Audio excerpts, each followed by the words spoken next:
खबरों के अंदर की पूरी खबर, हर खबर की सटीक पड़ताल, आपका भरोसा हमारी जिम्मेदारी। सच, साहस और सरोकार, यही है हमारी पहचान।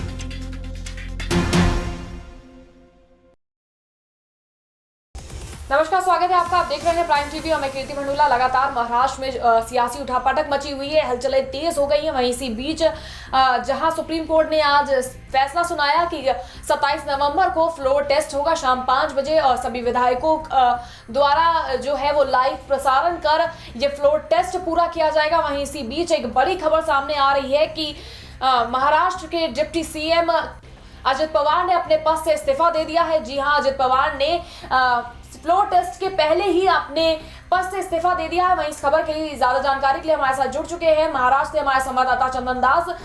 जी चंदन जी, आपको क्या लग रहा है जिस हिसाब से सुप्रीम कोर्ट का फैसला आया, फ्लोर टेस्ट के जो याचिका दाखिल की गई थी शिवसेना, एनसीपी और कांग्रेस की तरफ से, उस पर सुप्रीम कोर्ट का जो फैसला आया, कल फ्लोर टेस्ट की बात की गई, उसके पहले अजित पवार का इस्तीफा, किस तरह से आप इसको देख रहे हैं और क्या कुछ और अपडेट है सामने आ रही है?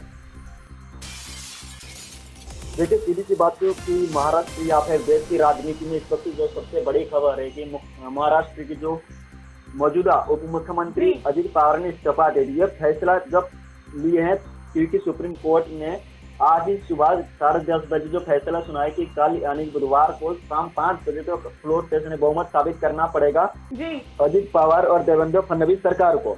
जी, तो कहीं ना कहीं ये मुश्किल हो रहा था उनके लिए बहुमत साबित करना। हाँ, जो अंदर के जो सूत्र अगर देखा जाए तो कहीं ना कहीं तो मुसीबत का सामना ही है। साथ ही उन लोगों को कहीं पता चले कि अभी जो 54 विधायक अजित पवार के पास थे, इसमें से बताया जा रहा है कि 17 विधायक जो कल बैठक में जो शक्ति परीक्षण में नहीं गए थे, तो आज 13 विधायक तुरंत फैसले आने के बाद शरद पवार से मुलाकात की और मुलाकात के बाद शरद पवार उनको मनाने की कोशिश की। मनाने के बाद ही हो सकता है अजित पवार को ये पता चले कि अब मेरे पास कई रास्ता ही नहीं बचाए थे, हो सकता है उन्हें इसको लेकर इस्तीफा दे दिए।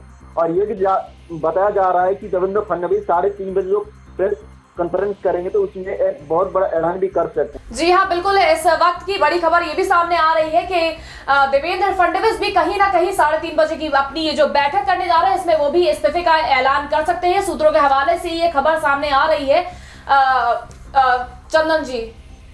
और ये बात भी हाँ, ये तो ऐलान करेंगे क्योंकि उनके पास अब कोई रास्ता ही नहीं बचा है। दूसरी तरफ देखा जाए दिल्ली में अमित शाह और मोदी जी की बैठक चल रहा है। इसके महाराष्ट्र की जो बहुमत साबित करने के लिए बीजेपी की रणनीति को लेकर आगे की रणनीति क्या होगा, किस तरह से यहाँ बहुमत साबित कर पाएंगे, हमारा सरकार कैसे बताएंगे, इसको लेकर रणनीति चल रहा है। तो दूसरी ओर जिस तरह से शरद पवार देखिए इस फैसले के बाद विपक्ष दल में जितने महागठबंधन उनका भी बैठक का दर जारी है। शिवसेना, एनसीपी और कांग्रेस ने अपना 3 जो बैठक है उसकी बैठक सारे दौर शुरू कर दिए। और इसकी बड़ी बात तो कल हम लोग सुने कि राज्यपाल को जो पत्र सौंपा गया था विधायक का, तो उसमें कांग्रेस ने अपने विधायक दल का नेता नहीं चुना था जी, तो आज वहाँ विधायक दल का भी नेता चुना गया है।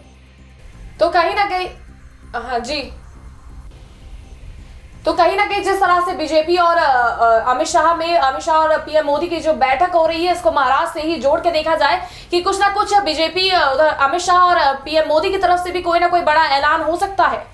हाँ, ये तो सबका नजर दो अभी मालिक देवेंद्र फडणवीस के पीसी के ऊपर है। दूसरी तरफ मोदी और अमित शाह की मीटिंग के ऊपर नजर डाला रखा जा रहा है। कहीं ना कहीं किसी तरह से यहाँ फैसला आ सकता है, कुछ बड़ा ऐलान हो सकता है, या फिर देवेंद्र फडणवीस अपने आप ही जो हो सकता है अपने आप ही पद से इस्तीफा दे दे और कल शाम के 5 बजे तक जिस तरह से वहाँ के टाइम दिया जाएगा, किस तरह से क्या काम करना है।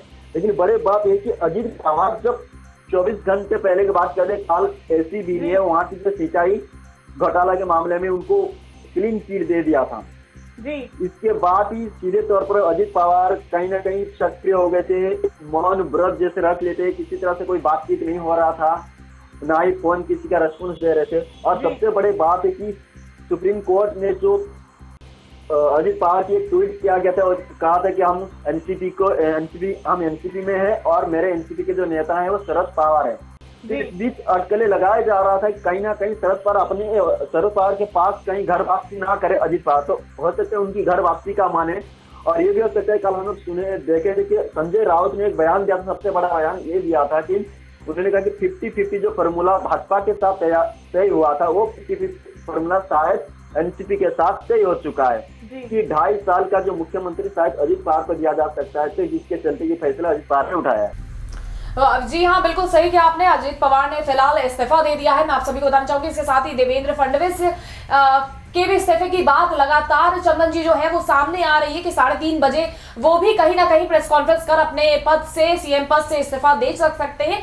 इन सभी चीजों के बीच एक बात जो जहन में आ रही वो लगातार ये आ रही कि जो पार्टी इतने दिनों से जो बहुमत साबित करने की जो बातें दावा किया जा रहा था, उसमें इतनी जल्दी क्यों, मतलब ये जो इस्तीफे की सुप्रीम कोर्ट के फैसले के बाद जो अजित पवार का इस्तीफा आया, उसके बाद जो फडणवीस की जो इस्तीफे की बात सामने आ रही है, ये सब कुछ को देखते हुए किस तरह के अनुमान लगाए जा रहे हैं? क्या बहुमत नहीं थी बीजेपी के पास?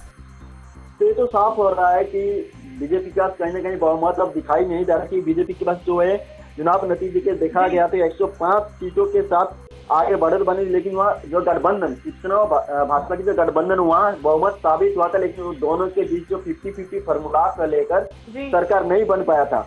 जिसके बाद जो देखा गया कि 23 नवंबर के रात में अचानक जो 22 नवंबर के रात में जो बदलाव के कारण कुछ अचानक जो सुबह देखा गया कि वहाँ सीएम और डिप्टी सीएम ने अपने शपथ ग्रहण ले चुके हैं।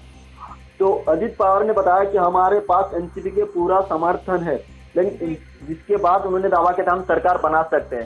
इसके बाद देखा जा सकता है कि जो निर्दलीय विधायक जो 11 विधायक उनके पास थे, उनके जो सूत्र के अनुसार देखा जाए कि जानकारी मिला है 2 विधायक अब फिर से महागठबंधन की ओर कदम बढ़ा चुके हैं, और जो 2 लापता विधायक जो थे वो भी वापस आ चुके हैं। सारे विधायक का एक ही आरोप है कि दिल्ली में हम लोग को भाजपा की तरफ से लगातार दबाव दिया जा रहा था, किसी तरह से वहाँ हम लोग मौजूदा समय में भाजपा के साथ थे और भाजपा के सरकार बनाए मदद करें।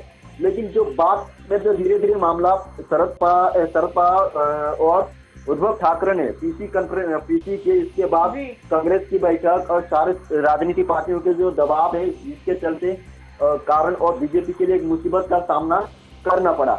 और हो सकता है कि देवेंद्र फडणवीस कल शाम 5 बजे तक तो साबित हो जाएगा क्या होगा क्या नहीं, वो तो किसकी सरकार बिल्कुल चंदन जी, बिल्कुल ये साबित हो जाएगा कि किसकी सरकार बनती है और क्या कुछ होने वाला है महाराष्ट्र में, और कुछ क्या सियासी समीकरण जो होंगे वो सामने आने को और देखने को मिलेंगे। फिलहाल के लिए बहुत बहुत शुक्रिया हमारे साथ जुड़ने के लिए।